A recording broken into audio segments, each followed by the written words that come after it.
আমাদের Uttarbanga trip complete করে আজকে আমাদের কলকাতা ফেরার পালা। আমরা মালদা থেকে যাব কলকাতা, আর এই ভিডিওতে থাকছে রাস্তার সম্পূর্ণ বিবরণ। আপনারা এই রাস্তায় ট্র্যাভেল করলে আমার এই ভিডিও থেকে আপনাদের এই রাস্তার ব্যাপারে খুব ভালো একটা আইডিয়া হয়ে যাবে। এছাড়াও এই ভিডিওতে থাকছে এই রাস্তার ওপর দারুণ একটা খাওয়ার জায়গার সন্ধান। তাহলে চলুন শুরু করা যাক আজকের ভিডিও। এখন বাজে 9:20 আর আমরা বেরিয়ে পড়লাম ওয়েস্ট বেঙ্গল ট্যুরিজমের আম্রপালি ট্যুরিজম প্রপার্টি মালদা থেকে নিউ টাউনে আমাদের বাড়ির উদ্দেশ্যে। আমরা এখন মালদা শহরের বাইরে চলে এসেছি, আর কিছুক্ষণ পরেই ন্যাশনাল হাইওয়ে 12-এ কানেক্ট করব। আর এই আমরা উঠে পড়লাম ন্যাশনাল হাইওয়ে 12, এগিয়ে চলেছি ফারাক্কা হয়ে বহরমপুর হয়ে কলকাতার দিকে। আর আমরা এই ওয়েস্ট বেঙ্গল ট্যুরিজমের আম্রপালি ট্যুরিজম প্রপার্টিতে ছিলাম। এখানে সার্ভিস অসাধারণ, দুর্দান্ত, খাবারের কোয়ালিটি, কমফর্ট লেভেল, লোকজনের ব্যবহার অসাধারণ, মানে মন ভরে গেল। আমরা যখনই কোথাও ঘুরতে গিয়ে ওয়েস্ট বেঙ্গল ট্যুরিজমের কোথাও থাকি কোনো হোটেলে, তখন আমরা অনেক নিশ্চিন্ত থাকি, কারণ আমরা জানি সার্ভিস নিয়ে কোনো অসুবিধা হবে না, খাওয়ার দাওয়ার কমফর্ট লেভেল কোনো কিছু নিয়ে কোনো প্রবলেম হবে না। আর এখন এই আমরা উঠে পড়েছি ন্যাশনাল হাইওয়ে 12। আজকে আমরা কোন রাস্তা দিয়ে যাব সেটা একটুখানি ভেবে দেখতে হবে, কারণ ফারাক্কাতে জ্যাম হচ্ছে। ফারাক্কা তো আমি ক্রস করতেই হবে, ফারাক্কার কোনো বিকল্প রাস্তা নেই। আর তারপরে বেলডাঙ্গায় সাংঘাতিক জ্যাম হচ্ছে এখন, সেইটা আগে থেকে ম্যাপে দেখে নিতে হবে। যদি বেলডাঙ্গায় জ্যাম হয় তাহলে বহরমপুরের রাস্তাটা দিয়ে যাব না, বর্ধমানের দিকটা দিয়ে যাব। আর এই ন্যাশনাল হাইওয়ে 12-এ চলা মানে হচ্ছে একদম চেস খেলার মতো, আমার যেটা মনে হয়। সব সময় স্ট্র্যাটেজি করতে হবে, ম্যাপে ফলো করতে হবে, কোথা দিয়ে যাব, কখন রাস্তা ফাঁকা আছে, কখন ভর্তি আছে, সব সময় চিন্তা করতে হবে। মানে এই রাস্তায় কেউ কখনো বোর হবে না, সব সময় একটা আলাদা উত্তেজনা থাকে যে এই রাস্তা বোধহয় ব্লক হয়ে গেল, এই বোধহয় ওখানে একটা ডাইভারশন চলে এলো, এই বোধহয় একটা জ্যাম লেগে গেল, এবার কি করব, কোথা দিয়ে যাব, ম্যাপ দেখো, ওফ, মানে পাগল করে দেয়। আজকেও সেরকমই একটা অবস্থা, ফারাক্কায় জ্যাম, বেলডাঙ্গায় জ্যাম হচ্ছে এখন। তো যদি এই জ্যামগুলো হয় তাহলে সেই অনুযায়ী আমাকে রাস্তা ভেবে নিতে হবে এবং তারপরে ইম্প্রোভাইজ করতে হবে। বুঝুন, একটা লং ড্রাইভে বেরিয়েছি, মনে হচ্ছে যেন স্ট্র্যাটেজি তৈরি করছি। ওফ! আর এই যে বাঁ দিক দিয়ে যাচ্ছে একটা টোটো, এই কিছুতেই ওই লাইনের বাইরে যাবে না, এই বাঁ দিকের লেনটাকে ব্লক করেই যাবে। মানে আমি শুধু একে বলছি না, এদের মতো সব টোটো ভাইদের বলছি, যারা এখান দিয়ে টোটো চালান, প্লিজ আপনারা একটুখানি বাঁ দিকের লাইনটা ক্রস করে ওপার দিয়ে চালাবেন। এতে আমাদেরও সুবিধা হয় যারা গাড়ি চালাচ্ছি, এবং আপনারাও সেফ থাকেন। আপনারা স্লো মুভিং ভেহিকেল, তাতে কোনো অসুবিধা নেই, কিন্তু আপনারা প্লিজ এই বাঁদিকের লাইনটার ওপার দিয়ে যাবেন। দেখুন পুরো ফাঁকা রয়েছে রাস্তাটা, যেখানে যেখানে অবস্ট্রাকশন আছে অবশ্যই সেখানে তো আপনাকে রাস্তায় উঠতেই হবে, কিন্তু যেখানে অবস্ট্রাকশন নেই, এই টোটো ভাই দেখুন সামনে কি সুন্দর যাচ্ছেন, একদম বাঁদিকের লাইনটার পাশ দিয়ে যাচ্ছেন। আপনারা প্লিজ ওই দিক দিয়ে যাবেন যারা এখান দিয়ে রাস্তাটা ইউজ করবেন, কারণ এইভাবে যদি স্লো মোশনে আপনারা রাস্তার ওপর দিয়ে চলেন, খুব রিস্কি হয়ে যায় ব্যাপারটা, প্রত্যেকের জন্য, আপনাদের জন্য অ্যাজ ওয়েল অ্যাজ যেসব গাড়িগুলো যাচ্ছে তাদের জন্য। মালদায় আম্রপালি ট্যুরিজম প্রপার্টি থেকে নিউ টাউনে আমাদের বাড়ি অবধি ডিস্টেন্স হচ্ছে 334 কিলোমিটার, আর সময় লাগার কথা 8 ঘন্টার মতো। আপনাদের কাছে প্রথমেই আমার একটা ছোট্ট রিকোয়েস্ট, যদি আমার এই ভিডিওটা আপনাদের ভালো লাগে তাহলে প্লিজ আমার YouTube channel travel with tag subscribe করবেন। আর এই রুটে যদি আপনাদের চেনা জানা কেউ ট্রাভেল করেন, তাদের সাথে প্লিজ এই ভিডিওটা শেয়ার করে দেবেন, তাহলে তাদেরও এই রাস্তার ব্যাপারে একটা ভালো আইডিয়া হয়ে যাবে। এখানটার রাস্তাটা খালি দেখুন, কি অসাধারণ। দেখুন দুপাশে বড় বড় গাছ, আর মাঝখান দিয়ে এরকম সুন্দর হাইওয়ে এগিয়ে যাচ্ছে। এক্ষুনি সুজাপুর ক্রস করলাম, সুজাপুরে যখন মোড়টা ক্রস করছি তখন গ্রিন সিগন্যাল ছিল, তো আমি বেরিয়ে যাচ্ছিলাম। এবার ওখানে একজন সিভিক পুলিশ ছিলেন, উনিও আমাকে হাত দেখিয়ে বললেন যান, আপনি বেরিয়ে যান। তো আমি বেরিয়ে যাচ্ছি। এবার যেহেতু আমি মোড় দিয়ে চালাচ্ছিলাম, মোড়টা ক্রস করছিলাম, তখন আমার স্পিডটা অত্যাধিক কম ছিল। হঠাৎ সামনে থেকে একটা বাইক বেরিয়ে এলো যে রাস্তাটা ক্রস করবে, ন্যাশনাল হাইওয়েটা। আর বাইকটার ওপর 3টে ছেলে, কারোর মাথায় হেলমেট নেই, দুম করে বেরিয়ে এলো, বেরিয়ে এসে আমার সামনে। এবার আমি ঠিক টাইমে নোটিস করেছি বলে বেঁচে গেল। ওখানে যে সিভিক পুলিশটা ছিলেন উনি রেগে গিয়ে বললেন যে তোমরা কি করছো, এখানে তো তোমাদের রেড সিগন্যাল, ওনার গ্রিন সিগন্যাল, মানে আমার গ্রিন সিগন্যাল, দুম করে বেরিয়ে এলে কেন? আমি তখন কাঁচ খুলে ভদ্রলোককে বললাম যে এরা এরকমভাবে বকাঝঙ্কা করলে এরা মানবে না, এদেরকে ফাইন করুন, পেনাল্টি দিন, তা নইলে এরা মানবে না। তারপরে আমি যখন বললাম যে ভাই তোরা তো নিচে চলে যেতিস, আমি ঠিক টাইমে বাঁচালাম বলে তুই বেঁচে গেলি, হাসতে হাসতে রাস্তা ক্রস করে বেরিয়ে চলে গেল বাইকে। মানে এদের কোনো গায়েও লাগে না, এরা কোনো রুল মানে না, একটা বাইকে 3 জন উইদাউট হেলমেট। ভাবুন, কোথাও ঘুরতে এসে যদি এরকম হয় না, সত্যি খুব খারাপ লাগে, একটা আলাদা লেভেলের টেনশন মাথায় বসে যায়। কিছু যদিও হলো না, কিন্তু কিছু হতে তো পারতো। এটা কি, এরা মানে কেন যে রুল মানে না ভগবান জানে। এদের কাছে আনন্দটা অন্যের কাছে দুঃখ হিসেবে পরিণত হতে পারে। ভালো রাস্তা পেয়েছি মানে এরকমভাবে রুল ভেঙে গাড়ি চালাবো, বাইক চালাবো, এটা মানা যায় না। ভালো রাস্তা পেলে ড্রাইভারদের ওপর একটা রেসপন্সিবিলিটিও আসে যে কিভাবে ভালোভাবে গাড়ি চালাবো ভালো রাস্তা দিয়ে। এরা সেগুলো বোঝে না। আমার ডাউট আছে এদের কজনের কাছে লাইসেন্স আছে, কারণ খুবই অল্প বয়সী ছেলে। এদের 18 হয়েছে কিনা সেটা নিয়ে আমার সন্দেহ আছে। আর এই হচ্ছে রাস্তা, তুখোর রাস্তা। এগিয়ে যাচ্ছি আমরা কলকাতার দিকে। এখন জাস্ট ভগবানের কাছে একটাই প্রার্থনা, যাতে ফারাক্কা এবং বেলডাঙায় জ্যামটা না হয়। ওই জ্যামটা হলে খুব প্রবলেম। আমি ফেসবুকে কয়েকটা ভিডিও দেখছিলাম, রিল দেখছিলাম, কিছু লোক বলছেন 3 ঘন্টা 4 ঘন্টা এক একটা জায়গায় নাকি আটকে রয়েছেন তারা। মানে আমার ওগুলো শুনে না ভয় লাগছিল। পৌঁছে গেছি আমরা ফারাক্কায়। আর এই যে বাঁদিকে রাস্তাটা দেখতে পাচ্ছেন উঠে যাচ্ছে, এটা হচ্ছে নতুন ব্রিজটা। আর এই আমরা চলে যাচ্ছি ফারাক্কার ব্যারেজের দিকে। এখনো পর্যন্ত যা দেখে মনে হচ্ছে কোনো প্রবলেম নেই রাস্তায়, আর ম্যাপেও কোনো প্রবলেম দেখাচ্ছে না, ব্লু দেখাচ্ছে। আমরা যেদিন শিলিগুড়ি এসেছিলাম সেদিন কিন্তু আমরা এই ফারাক্কায় অনেকক্ষণ আটকে ছিলাম, প্রায় ধরুন 1.5 ঘন্টার মতো আমাদের এখানে নষ্ট হয়েছিল জ্যামে। আর বেলডাঙায় নষ্ট হয়েছিল 2 ঘন্টা। খুব তাড়াতাড়ি পৌঁছে গেলাম ফারাক্কায়। এবার ওই পাশে আবার জ্যাম না হলে হয়, কারণ আগের দিন ওই পাশেই জ্যামটা কিন্তু আমরা পেয়েছিলাম, এ পাশে কোনো জ্যাম পাইনি। এ পাশে খুব তাড়াতাড়ি বেরিয়ে গেছিলাম। এই হচ্ছে ফারাক্কা ব্যারেজ, যার উপর দিয়ে আমরা এগিয়ে চলেছি। আর ডান দিকে হচ্ছে লক গেটসগুলো। আপনারা যদি কেউ জানেন কটা লক গেটস ফারাক্কায় আছে, প্লিজ আমায় কমেন্ট করে জানাবেন। এখানে কিন্তু প্রচুর লক গেটস আছে। এইগুলো হচ্ছে লক গেটস। আর ঠিক তার সামনেই হচ্ছে ট্রেনের লাইন। আর এই দেখুন, বলতে বলতে একটা ট্রেন চলে এলো। কি সুন্দর লাগছে দেখুন। যদি এটা প্যাসেঞ্জার ট্রেন নয়, কিন্তু তবুও ভালো লাগে যখন এই ব্রিজের ওপর দিয়ে আমরা যাই আর ডান দিক দিয়ে কোনো ট্রেন যায়। আজকে না ঠিক ফারাক্কাকে দেখে বিশ্বাস হচ্ছে না, আগের দিন যেভাবে দেখেছিলাম এখানে প্রচুর গাড়ি দাঁড়িয়ে, শয়ে শয়ে গাড়ি দাঁড়িয়ে, আজকে দেখুন পুরো রাস্তা ফাঁকা, কোনো গাড়ি নেই। কি ব্যাপার কে জানে। যাই হোক, আমাদের লাভ হয়েছে। আমরা অনায়াসে বেরিয়ে এলাম ফারাক্কা ছেড়ে। এখন আমাদের ফোকাস হবে বেলডাঙা। সেইটা যদি আজকে ফাঁকা থাকে তাহলে আমাদের drive to Kolkata would be smooth. দেখা যাক সামনে আমাদের জন্য কি অপেক্ষা করছে।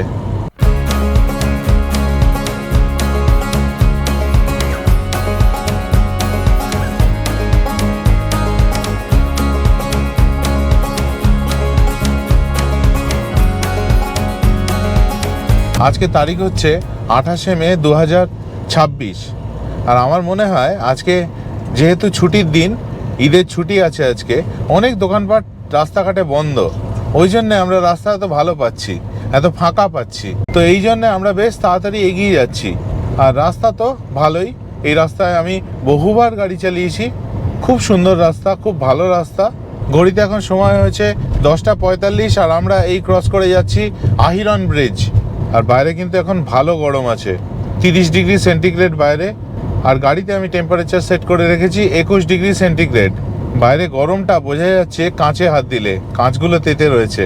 আর এই দেখুন কি অসাধারণ রাস্তা, ওফ, দারুণ লাগে, দারুণ। স্পেশালি এই রকম সুন্দর করে রাস্তায় পেন্টিং করা, রাম্বেল স্ট্রিপস দেওয়া, এবং রাস্তার কন্ডিশন তো ভালোই, দেখতেই পাচ্ছেন একদম স্মুথ রাস্তা। ন্যাশনাল হাইওয়ে হওয়া উচিত এই রকম, যাতে ড্রাইভ করে লোকে তাড়াতাড়ি পৌঁছেও যেতে পারে আর ড্রাইভটা একটা প্লেজারে পরিণত হয়। আপনাদের যদি এই ভিডিওটা ভালো লাগে তাহলে প্লিজ একটা লাইক করে দেবেন। পৌঁছে গেছি আমরা মোড় গ্রামে। ঘড়িতে এখন সময় হচ্ছে 11:05। আর আমরা সোজা চলে যাব বহরমপুর। এখান থেকে ডান দিকে চলে গেলে বোলপুর, শান্তিনিকেতন চলে যাওয়া যাবে। তাছাড়াও বর্ধমানের রাস্তাও এখান থেকে ডান দিকে চলে যাচ্ছে। আর অনিন্দিতা এক্ষুনি চেক করলো ম্যাপে, বেলডাঙায় এখন সামান্য একটা পোর্শন আছে যেটা ইয়েলো আছে, কোনো রেড মার্কিং দেখতে পেলাম না রাস্তায়, তার মানে জ্যাম নেই। তো আমরা একটা ছোট্ট রিস্ক নিয়ে বহরমপুরের দিকে এগিয়ে গেলাম। মোড়গ্রাম থেকে ডান দিকে ঘুরে আমরা আর বর্ধমানের দিকে গেলাম না।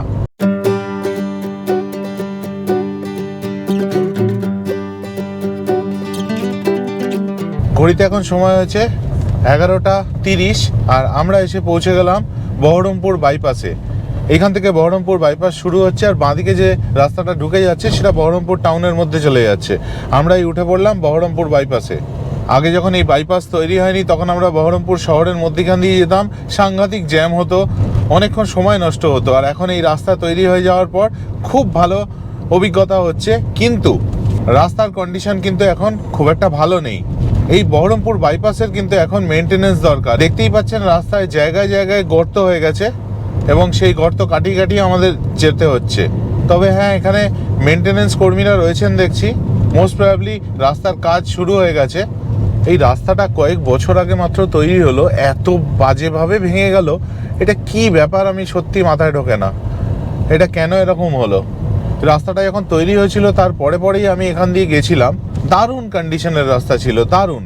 তারপরে অনেকবার গেছিলাম আমি যখন রাস্তাটা ভালো ছিল, কিন্তু এখন খুব খারাপভাবে ভেঙে গেছে রাস্তাটা। আমি দেখলাম কয়েকজন কর্মী ওখানে মাপজোক করছেন রাস্তায়, হয়তো রাস্তা খুব তাড়াতাড়ি ঠিক হবে, কিন্তু ফার্স্ট কোয়েশ্চেন হচ্ছে এরকম বাজেভাবে ভাঙলো কি করে?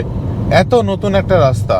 প্রথমবার আমি যখন এখানে গাড়ি চালিয়েছিলাম সত্যি আমার মনে হয়েছিল অসাধারণ একটা অদ্ভুত ক্রিয়েশন তৈরি হয়েছে, এটাকে যত্ন করা উচিত, মেনটেন করা উচিত।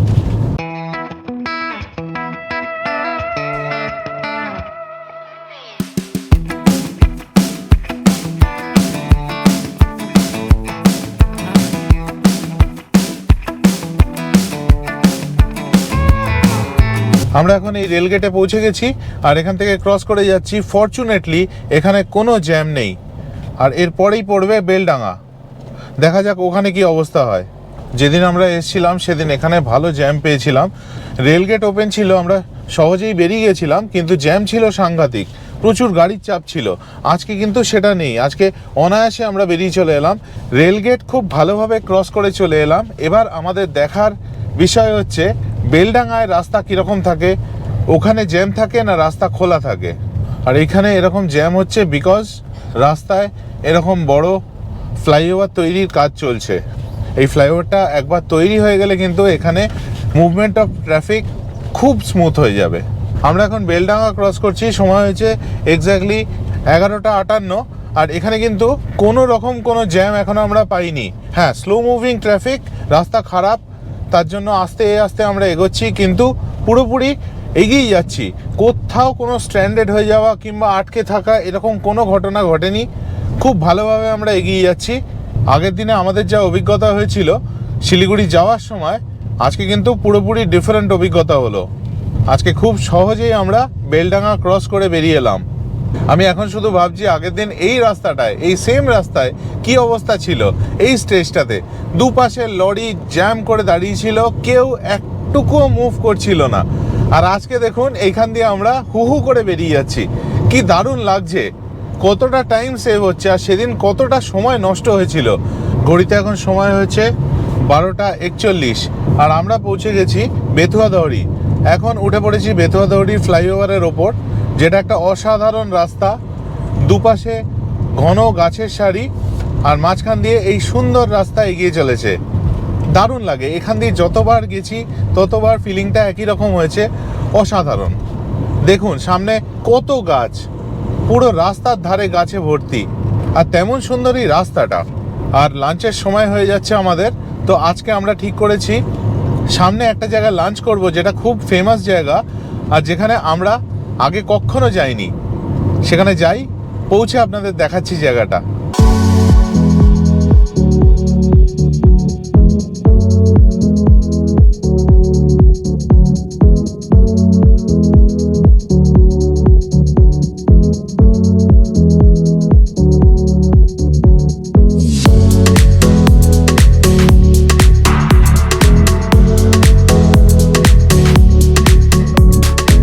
ঘড়িতে এখন সময় হচ্ছে 1:07, আর আমরা এসে পৌঁছে গেলাম কৃষ্ণনগর পার করে মাদার্সহাটে।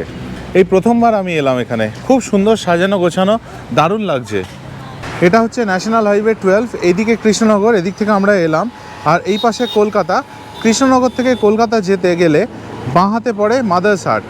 প্রথমেই চোখে পড়বে এইখানে একটা বড় সুন্দর পার্কিং, আর মাদার্সহাটের ঠিক সামনেই রয়েছে এরকম একটা কাট, যেখান দিয়ে আপনারা ঢুকে সার্ভিস লেনে আসতে পারবেন এবং বেরিয়ে যেতে পারবেন। এই মাদার্সহাটের অনেক নাম শুনেছি, আজকে সত্যি এসে ভালো লাগছে। বহু দিন ধরে প্ল্যান করছিলাম এখানে আসার, কিন্তু কোনো দিনই আর হয়ে উঠছিল না। আজকে তাই যখন টাইমটা ম্যাচ করে গেল, লাঞ্চ টাইমে আমরা এখানেই পৌঁছলাম, তো তখন অনিন্দিতাকে বললাম যে চলো মাদার্স হাটে যাই।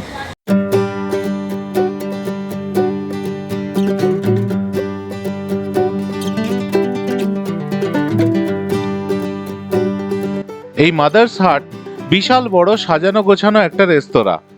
একসাথে প্রচুর লোক এখানে বসে খাওয়া দাওয়া করতে পারবেন। আর এখানে খাবার পরিবেশনের দায়িত্ব মহিলাদের ওপর।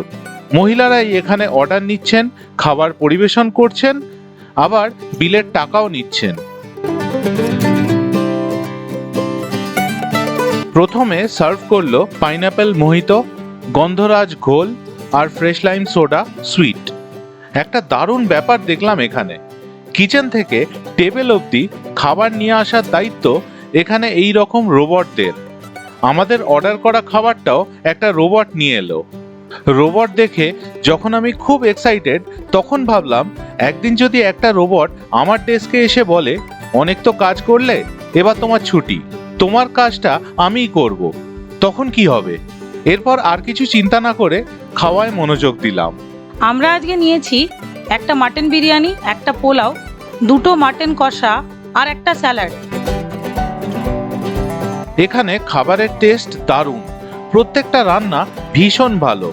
আপনারা কলকাতা থেকে যদি একটা লং ড্রাইভ করে কোনো ভালো জায়গায় খেতে আসতে চান, তাহলে এই মাদার্স হাটে অবশ্যই আসতে পারেন। ঘড়িতে এখন সময় হচ্ছে 2:40 আর আমরা বেরিয়ে গেলাম মাদার্স হাট থেকে। উঠে পড়লাম ন্যাশনাল হাইওয়ে 12-এ। এবার এগিয়ে যাচ্ছি কলকাতায় নিউ টাউনে আমাদের বাড়ির দিকে। এখানে আমাদের বিল হলো 1840 টাকা। খাবারের কোয়ালিটি অসাধারণ ছিল, সিম্পলি সুপার। অনেক দিন পর এত ভালো খাবার খেলাম, দারুণ লাগলো। আর মাদার্স হাটের ঠিক পাশেই ছিল একটা পেট্রোল পাম্প, সেইখান থেকে গাড়িকেও খাইয়ে নিলাম, ফুল ট্যাঙ্ক করে নিলাম ডিজেল। এবার আর কোথাও থামবো না, এবার এখান দিয়ে সোজা বেরিয়ে যাব আর বড় জাগুলির থেকে ডান দিকে বেঁকে যাব কল্যাণী এক্সপ্রেসওয়ে ধরার জন্য।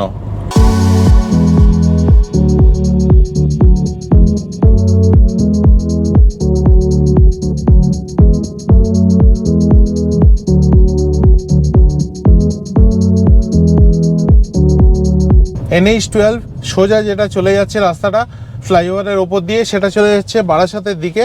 আর আমরা বাঁদিকে ঘুরে গেলাম। এই ফ্লাইওভারের নিচ থেকে আমরা ডান দিকে ঘুরে যাব আর কল্যাণী এক্সপ্রেসওয়ে ধরার জন্য এগিয়ে যাব। এই NH12-এর নিচ দিয়ে আমরা ডান দিকে ঘুরে গেলাম কল্যাণী এক্সপ্রেসওয়ে ধরার জন্য। ঘড়িতে এখন সময় হয়েছে 3:40 আর আমরা উঠে পড়লাম বড় জাগুলির এই ফ্লাইওভারে, যেটা নতুন খুলেছে। এটা একটা অসাধারণ ফ্লাইওভার। আসার সময়ও আমরা এটার ওপর দিয়ে এসেছিলাম। আর এই ফ্লাইওভারটা দেখুন, কত লম্বা ফ্লাইওভারটা বানিয়েছে দেখুন, দারুণ। পুরো 6টা লেনের ফ্লাইওভার, এদিকে 3টে লেন, ওদিকে 3টে লেন।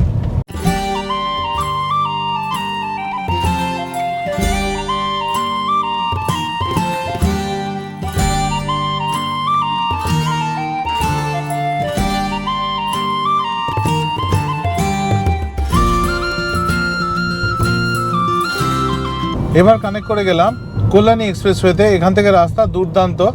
এখানে কিন্তু একটা স্পিড লিমিট আছে ছোট গাড়ির জন্য, 80 কিলোমিটার/আওয়ার। এই কল্যাণী এক্সপ্রেসওয়েটা এত ভালো করে দেওয়ার জন্য শিলিগুড়ির যাত্রাটা অনেকটা ইজি হয়ে গেছে। বারাসাত দিয়ে আগে যখন আসতে হতো, ওফ, মানে কি প্যাথেটিক অবস্থা ছিল। অথবা সেই বর্ধমান, কুলি, ফুটিসাঁকো বা মগড়া, ওই সব জায়গা দিয়ে যখন যেতে হতো, কি প্যাথেটিক লাগতো। মনে হতো যে সামান্য একটা রাস্তা করে দিতে পারছে না, যে রাস্তাটা দিয়ে আমরা সহজেই বহরমপুর পৌঁছে যাব।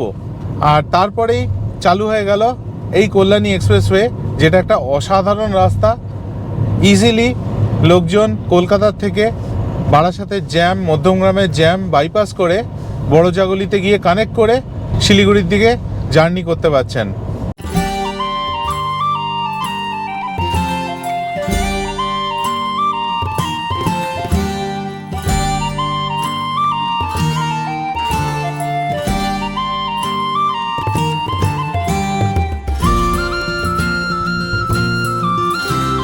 আমি একটু আগে আপনাদের বললাম কল্যাণী এক্সপ্রেসওয়েতে স্পিড লিমিট আছে 80 কিলোমিটার/আওয়ার, আর এটা কিন্তু মনিটর হয়।